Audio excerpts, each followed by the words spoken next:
Respected professors, ladies and gentlemen, my dear friends, I am going to talk on the environmental laws and sustainable development. Uh, Before starting uh, my presentation, I would like to tell you something about the environmental laws because this particular subject is something which people want to avoid. But if you read newspapers, you will come across with several issues where you will feel that the understanding environmental laws or the legislations is very important in our life. And especially when you talk about the sustainable development or development in general, you feel like whether the particular development is actually going to destroy the ecology or not. And when you think about the development and the sustainability of the development, I would say you have to judge or assess the situation on the basis of the legislations of the country. So that's why for every citizen and especially academicians must know the environmental laws or the legislations and the policies, programs, etc. And then only you can actually say whether the particular development is sustainable or not. So let's look at this particular subject, and let me tell you that I am not a lawyer. So you should understand that whatever I am going to tell you here is a general overview of the environmental legislations, and I would try and explain it in a much simpler language so that everyone can understand it. Um, let's remember one thing, that we have only one planet Earth. We are not going to get any other option. People are thinking about going on Mars and Moon, but let's be practical, and we are going to live on this planet Earth. So we don't have any other alternative. So we have to think about how we can live sustainably on this planet Earth. When you think that we have only one Earth and uh, the the nature, the forest, the wildlife, uh, they are not going to come again if they get extinct. Then you will really think about how to protect it. So a human being need to understand how we can live in harmony with nature, with the wildlife, with the forest, and let us not put our anthropogenic pressure on the ecosystems on the planet Earth. So when you have this kind of understanding, then you will also understand that minerals, water, oil, soil, forest. So they have limitations. So how long they can survive you on the planet Earth? You cannot just go on exploiting oil and exploiting coal for generating electricity. Ultimately, it is not going to stay long. So we have to think about the judicious use of resources and the equitable sharing of resources. And that's why we need to be very careful about use of resources. Once you understand this, then I will say that you take any ecosystem on this planet Earth. That itself carries a lot of importance, and we must find ways to protect and conserve those ecosystems and the habitats within the ecosystems. I'm going to cover these things from the legal perspective, but let's build first the consensus or the understanding about these key issues. Next is the reduction in anthropogenic pressures, because the population, human population is growing on the planet Earth. You take the population graphs, statistics of the various countries, and you will see it is increasing gradually. And especially regarding Asian countries, it is really increasing at a drastic pace. So ultimately, this increase in population is going to affect the ecosystems and the habitats within the ecosystems on the planet Earth. So one must see what are the ways to reduce our anthropogenic pressure on the ecosystem. Now, next bullet point here is very important, because we all of us talk about development, development, and development. When you talk about development, few people argue that our development must have the sustainability component, so that we can use these resources for the longer duration of time. When you adopt this ideology, then you must understand the meaning of conservation. Many people, they say we want to do the forest development, we want to do the ecosystem development. So ultimately, development doesn't mean that you need to have the constructions everywhere, you need to use cement and concrete everywhere. So conservation is something different than the development.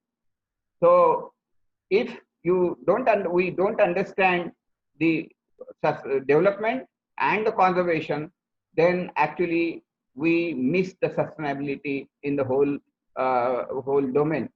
So conservation is not development. Conservation is something you conserve the natural resources, you conserve the flora, conserve the fauna, and the overall ecosystem.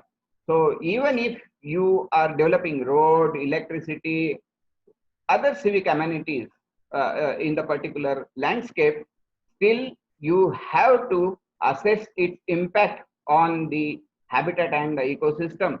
Then and then only you can say that we have minimal anthropogenic pressure of that particular activity. So many people have started calculating the development by the carbon footprint, but I would say it's not only the carbon footprint, but you have to assess the impact in totality, including the carbon footprint of the activity. So sustainability comes from by following several parameters of conservation. So we would see some of them from the legal point of view. When you talk about the development activities, you can list out many activities, including the urbanization of projects, like the smart city project is in discussion today. Agriculture sector itself is struggling a lot because of climate change crisis. Industrial sector, it's a second biggest sector in country as far as the GDP is concerned, after service sector. So it has a major role on deciding the development paradigm of the country. Tourism is coming up in most of the landscapes, and many people have started talking about the negative impacts of tourism. So that's also one of the key concern area. Linear projects, railway, highway, transmission lines, canals, so irrigation facilities. So these are all the development activities. And if you take a look at the highway, we have 5.2 million kilometer of road network in the country, and which includes national highways, state highways, and around 5,000 kilometer length national highways are still getting constructed today, along with the 50 lakh kilometer of road network. So Just take one component of it and you will understand what's the quantum of the pace of the development. Railway, over 64,000 kilometer routes are available in the country, and 7,000 freight trains are running by using this rail network.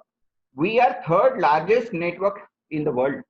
So you take the railway, you take the highway, we are having much more quantity, and we are growing still. So this sector is growing. Power lines, as far as the power lines are concerned, we ranked fifth in the world, and we have total 271 gigawatt installed capacity today. And to transmit that kind of energy, we need the electric transmission lines. So we are looking for 88 more gigawatt installed capacity. So we want to increase this. So again, you will have to create this kind of infrastructure as far as the transmission lines is concerned. So what does it indicate? Means we want the development, we want these sectors to grow, but ultimately if it is going to impact negatively on the environment, one has to be very careful then. So we are not against the development. We want all these things. Next is mines, dams, power projects. So we want everything for the development of the country, but we want our sustainable development. These projects, these development projects should not create any negative impact on the environment. So that's where the now I'm going to show you a few pictures. Is it a sustainable development? This road network causing havoc when they pass through the protected areas or the wildlife sanctuaries, national parks, tiger reserves. These transmission lines, many wild animals get killed due to transmission lines. So is it a sustainable development? You see the canal network, they are causing havoc. Next picture you can see these, they cause fragmentation in the habitat. You see the railway impact. This elephant died in the railway accident, and it's not only one or few incidents. There are many incidents. Every day, hundreds of animals are getting killed due to railway. Is it a sustainable development? Then you take the mines. Just on 16th of this month, ministry has allocated many coal blocks, and 25% of these coal blocks are going to come in the virgin forest, in the tiger corridors, in the elephant corridors. So is it a sustainable development? So dams have destroyed many virgin forests in our country. So now people are saying there are enough dams. So you should not just go on building dams in the forest areas by sacrificing elephant corridors or tiger corridors. So we want all these things, but their negative impact should not be there on the forest and the ecosystem. When you have this ideology that, and you agree with me that yes, we want development, but not at the cost of the environment, not at the cost of the wildlife or the protected areas, not at the cost of the biodiversity, then who will guide this development process? Ultimately, it's our legislation, it's the laws of the country, laws of the land. So let's look at some of the important legislation in our country. Indian Forest Act, it's the oldest forest act. Before independence, this act was very much there. And earlier to this, 1927, there was a Reserve Forest Act of 1879. And then this 1927, in 1927, this Indian Forest Act came as an amalgamation of many state acts. There were several acts available in the country, and this in 1927 they brought this Indian Forest Act. Now to understand, I would just tell you few important points about these acts, because otherwise I cannot go by section, and it would be very difficult for you to remember these provisions of these acts. But I would tell you in a nutshell how to remember these legislations and what are their strengths. So Indian Forest Act. Indian Forest Act talks about the reserve forest. the rights of individuals on the forest. So when British brought this act, they had actually um, discussed.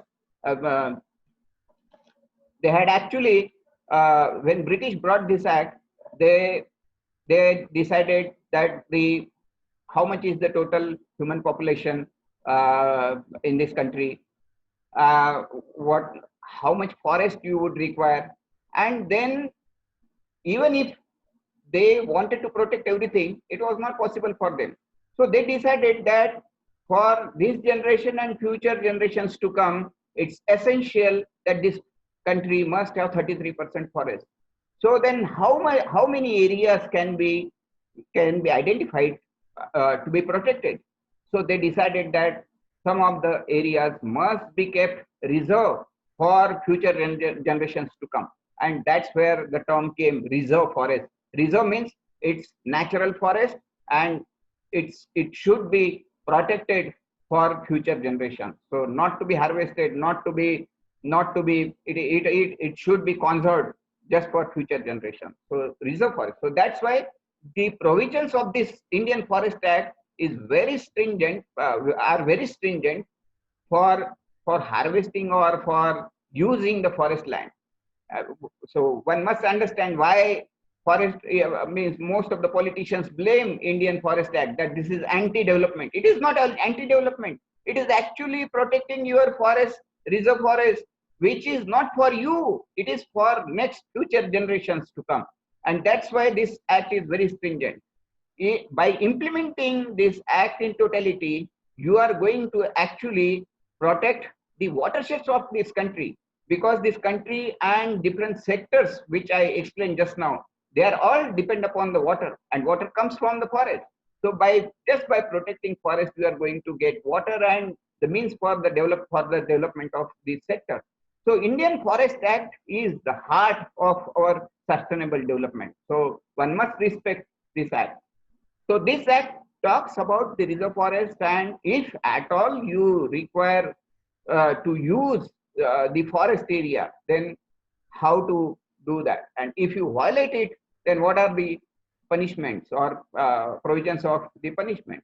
So that's all is given in the Indian Forest Act. So you must understand that it's for the reserve forest. It talks about the reserve forest, it talks about the private forest, it talks about the protected forest. So these are all the terms which are explained in this act. Next is, so this came pre-independence. Then after independence, the Indian politicians started thinking about our own development, and we had a Lok Sabha, we had a Rajya Sabha, and we had a 5-year development plan. But slowly in 1970s, means after 20 years, we realized that we are losing some of the areas which were very virgin as far as the biodiversity and the wildlife is concerned. But we were means the poaching was rampant, and wildlife was getting vanished from the reserve forest. So then political leadership felt that one must have some special act for protecting the wildlife, wild animals. Otherwise, even Indian Forest Act talks about reserve forest and the biodiversity protection and the wildlife protection, but political leadership and the bureaucrats felt that this Indian Forest Act is not sufficient. One must now start thinking about bringing a special act which can give protection to the wild animals in this country. And that's how this Wildlife Protection Act 1972 came in. And this act talks about different protected areas, specially notified by for protecting the wild animals, wild species like tigers, elephants, etc. Even birds, Great Indian Bustard, Lesser Floricon. So bird sanctuaries or sanctuaries and national parks for giving protection to especially some important species.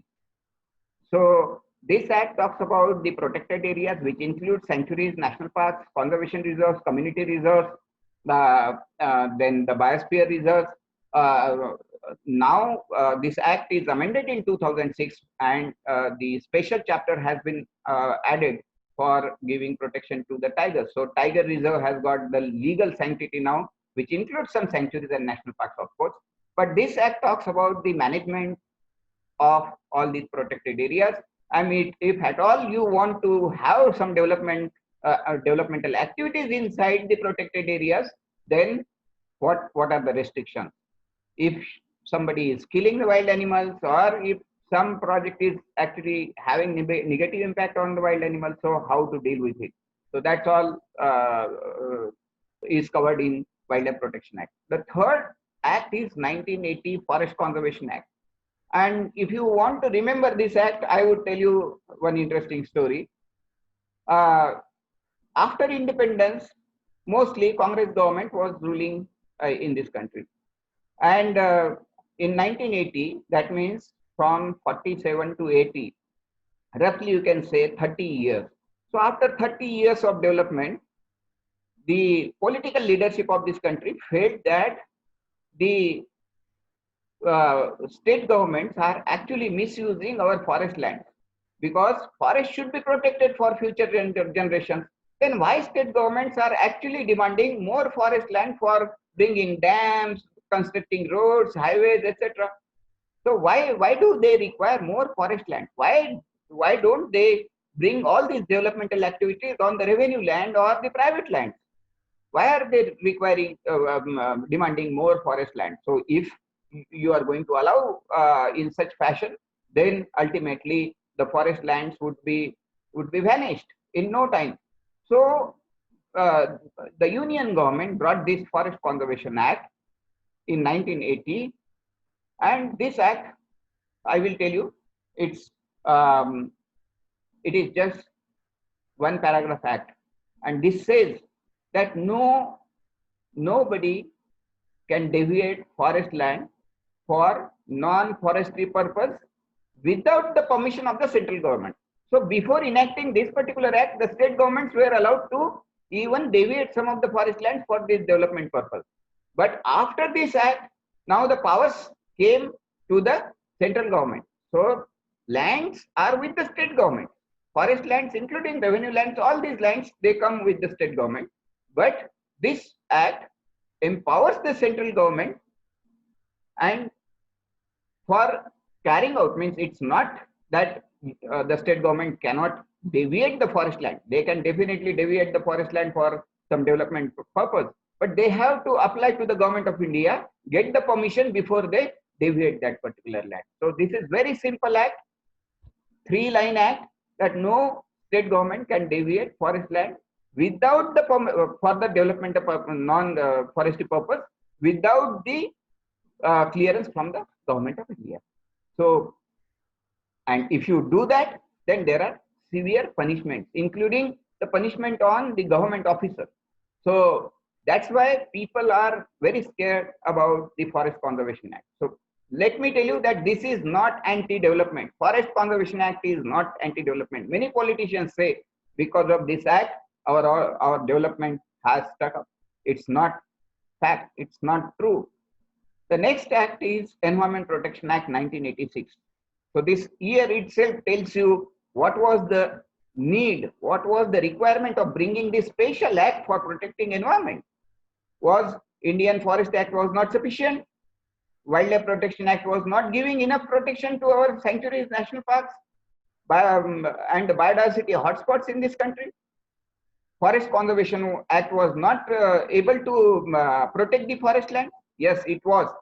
But environment means, after Stockholm Conference, the environmental degradation or the damages across the globe were highlighted.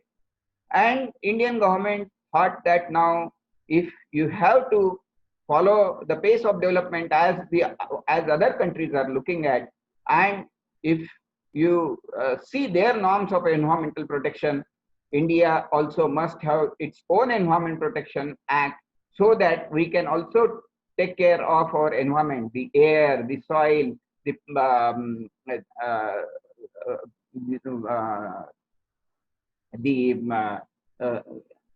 and the entire environment. So this act came in 1986.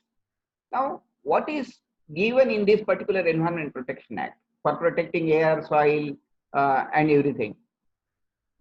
In fact, this act has categorized the developmental activities, and like you have dams, mines, whatever development activities, roads, so they all can have negative impact on the environment. When I say environment, on soil, on water, on air, so noise, so they can have negative impact on this.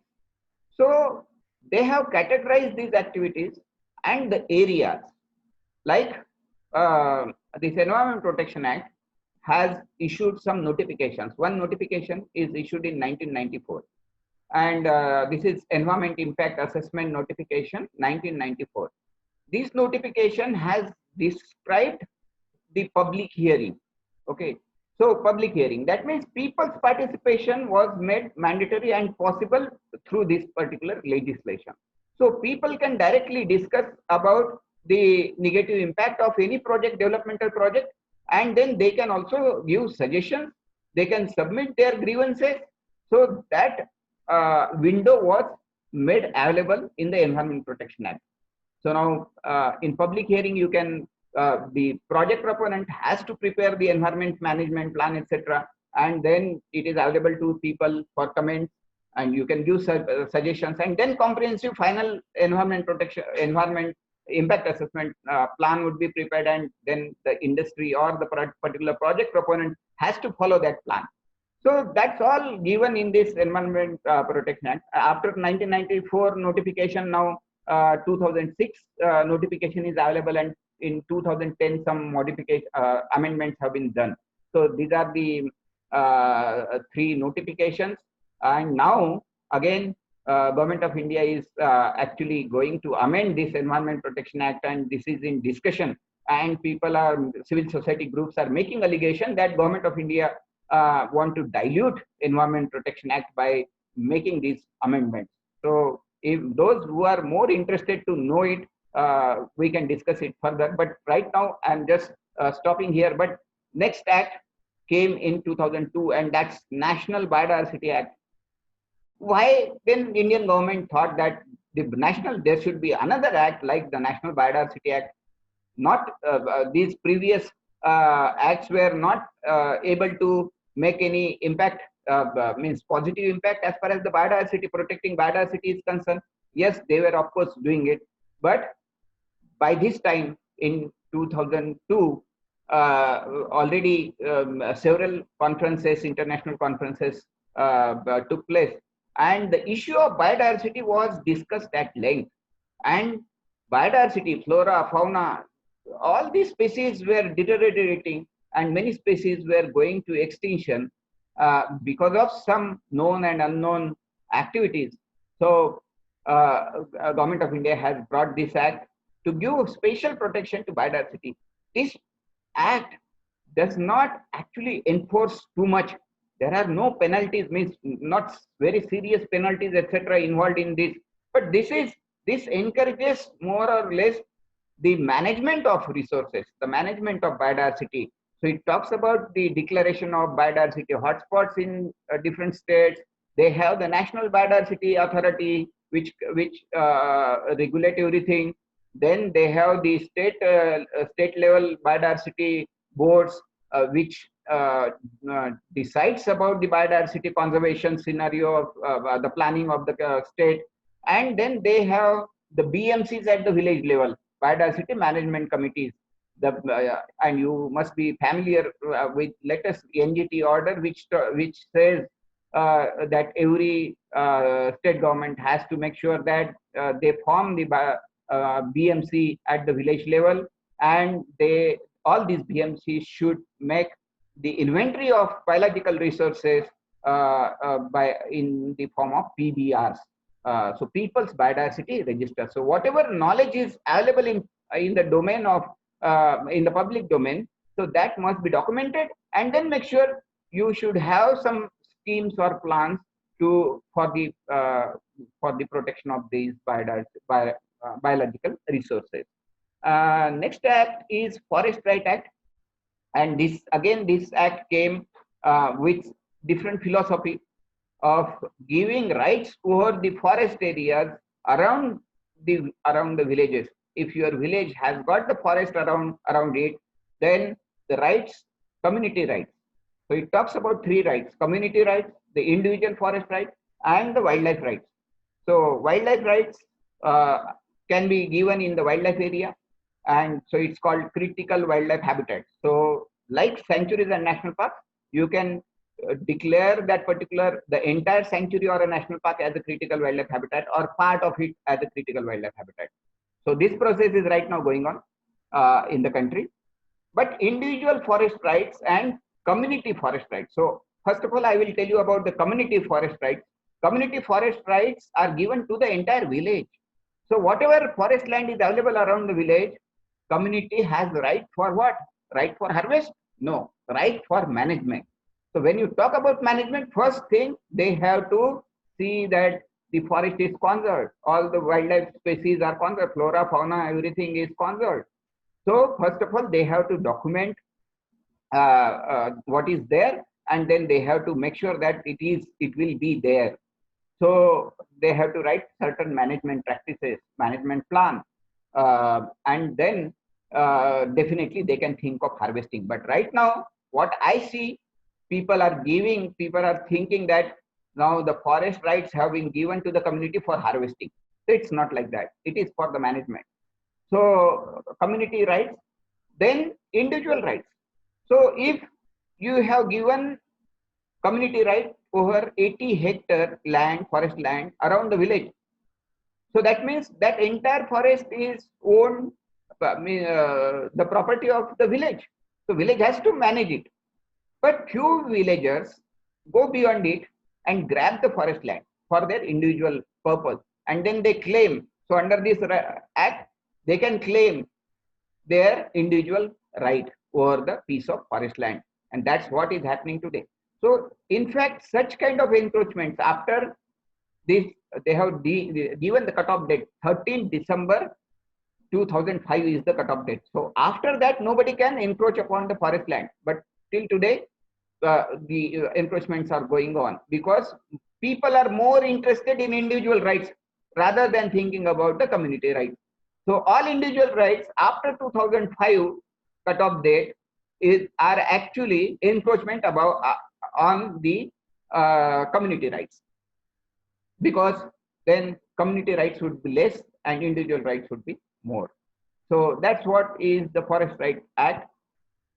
Now, when you talk about the developmental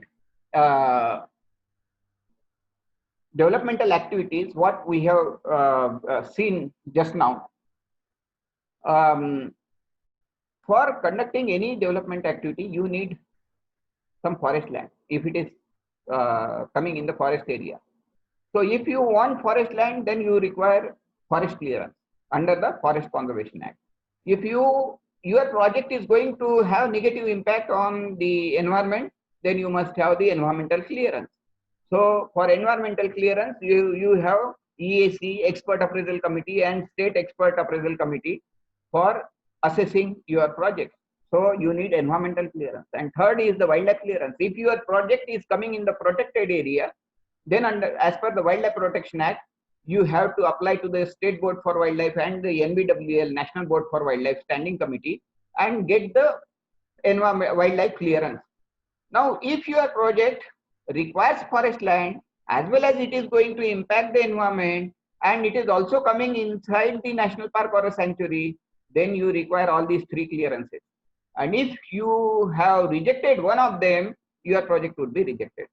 So these three clearances are must for most of the projects in our country.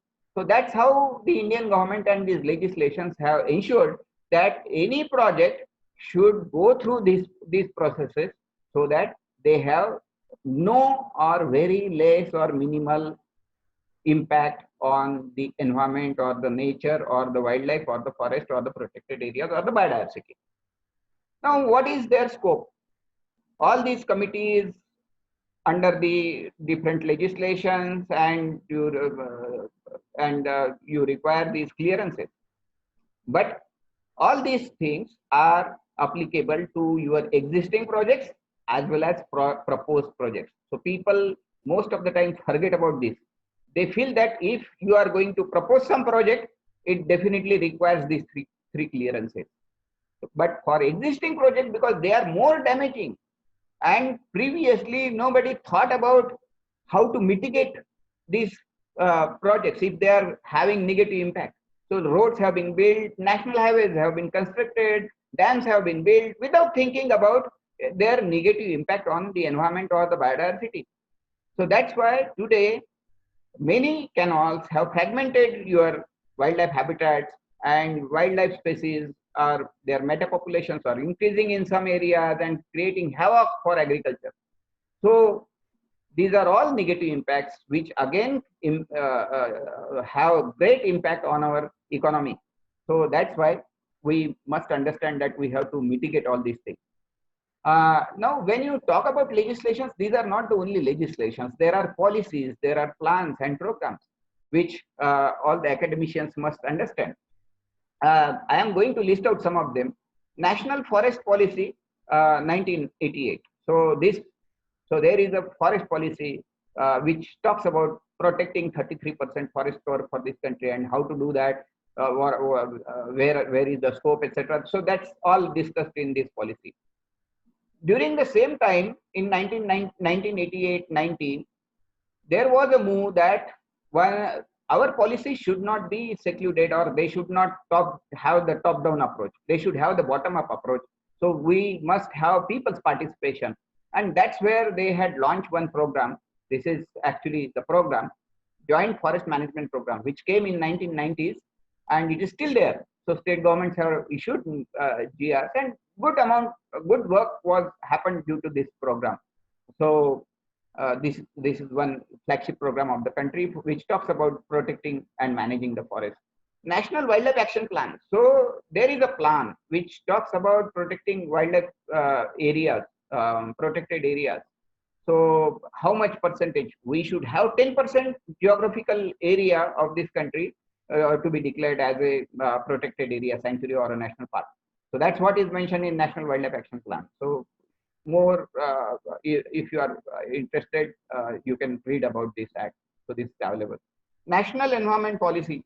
So all these clearances, etc., they are there, but there is a policy of our country which talks about protecting the environment. And this policy came in 2006. Subsequently, there are two most important events. National Action Plan on Climate Change, 2008. This plan came after this policy. And Copenhagen Accord is very important because it has brought the consent of many countries. And India is also one of the signatories, which has promised that we would have less carbon footprint of the country. To make it happen, you have to less dependent on the coal, because coal is actually releasing more carbon in the atmosphere. So coal-based developmental projects will have to be reduced, and then you have to have windmill and wind energy and other renewable energy resources for running the development agenda. To make it happen, they had launched very good program. That's a reducing emissions from deforestation and forest degradation. So most of the people, they don't understand that if overgrazing is happening in the forest area, so your forest land is actually degrading. Okay, so deforestation activity, whether it's a commercial felling, etc., it is actually leading to the forest degradation. Okay, grazing, it is leading to the overgrazing, it is leading to the forest degradation. So to arrest this, they have launched this program. So if you reduce the carbon footprint, if you stop destroying your forest, you can get some incentives. So World Bank has also given quite impressive incentive package for running this program. Biodiversity conservation plan is mandatory for many projects which comes in a biodiversity hotspot area. Then the environment management plan. So under Environment Protection Act, if your project is having negative impact, then the bureaucrats or the decision making agency will make you mandatory, and it is mandatory for most of the projects that to have the EMP, environment management plan. And this plan talks about how you can reduce your if your industry is releasing sewage, then sewage treatment plant should be there. So that means every industry or every development, every project proponent has to make sure that they have no impact, negative impact on the environment. So that's how these plans should be written, EMP, and not copy and pasted. But frankly speaking, today's plans are just copy pasted. So one has to see that EMPs are written properly. All mitigation measures for them, for item wise activity during entire project life, you have to list out in the EMP. Then I will say forest working plans. So when you talk about forest protection or forest management, so there are forest working plans. So they mention different prescriptions, what kind of treatment should be given on the forest area. Okay, so that's what is mentioned in the forest working plan. Then you go to any protected area, sanctuary or a national park, they have their Bible or Gita, that's called wildlife management plan. Every activity must be mentioned in the management plan. If you want to remove lantana, it has to be written in the management plan. And this management plan needs to be sent to the government of India, get the permission, and then you are free to do that activity in your protected area. So wildlife management plans are made for the protected area. Forest working plans are made for the territorial areas. Tiger conservation plans are made for the tiger reserves, which includes a core area as well as buffer areas. And then lastly, village micro plans. So you take any above plan and implement it any landscape, you have to think about at the village level. So village is a unit, and that's why to talk about the development of that village is most important. And there you need people's participation right from planning process to execution. And that's what is village microplan. So village microplans must be written by the communities. They can definitely do, NGOs can definitely do hand holding with the communities and help them writing these plans and executing. Execution comes with the different development departments of the government, as well as some private partners who can do hand holding for the development of any village. So what is the takeaway message? One must use legislations, policies, and flagship programs as a tool for sustainable development. So you talk about zoology, botany, microbiology, and go to any landscape, think about any village or any forest area or any species. So you must understand first the legislation. So if you are working in the protected area, then ultimately Wildlife Protection Act and its provisions will come in force. If you talk about any territorial forest, then ultimately the Forest Conservation Act and the Indian Forest Act would come in force. So academicians, scientists must understand the policy and legal framework. So if you detach from policies and the legal framework, then ultimately your project would be some kind of it's in isolation of the framework. So it can help avoid process delays, cost escalation, and hassle. So many project proponents, they say, we don't understand the environmental laws. So they make many mistakes because it's written in the laws, it's written in the policy, it's written in the guidelines of the government of India as well as the state government. So if you read all these documents, you have the understanding of your subject and you can better plan it and go ahead properly. It helps to avoid delays. That's how delays happens. And then they blame the forest department or any other department. So that's not good. You must understand the legislation and the policies and the guidelines, and accordingly you have to prepare your subject. So that helps even in reducing cost escalation, because if somebody goes in the court and highlight these lapses, then court would stall the project, and ultimately it increased the cost of the project. So for increasing cost of the project, you should not blame to any conservationist or the NGOs, you should blame to yourself. So that's what is the takeaway message for everyone. Thank you.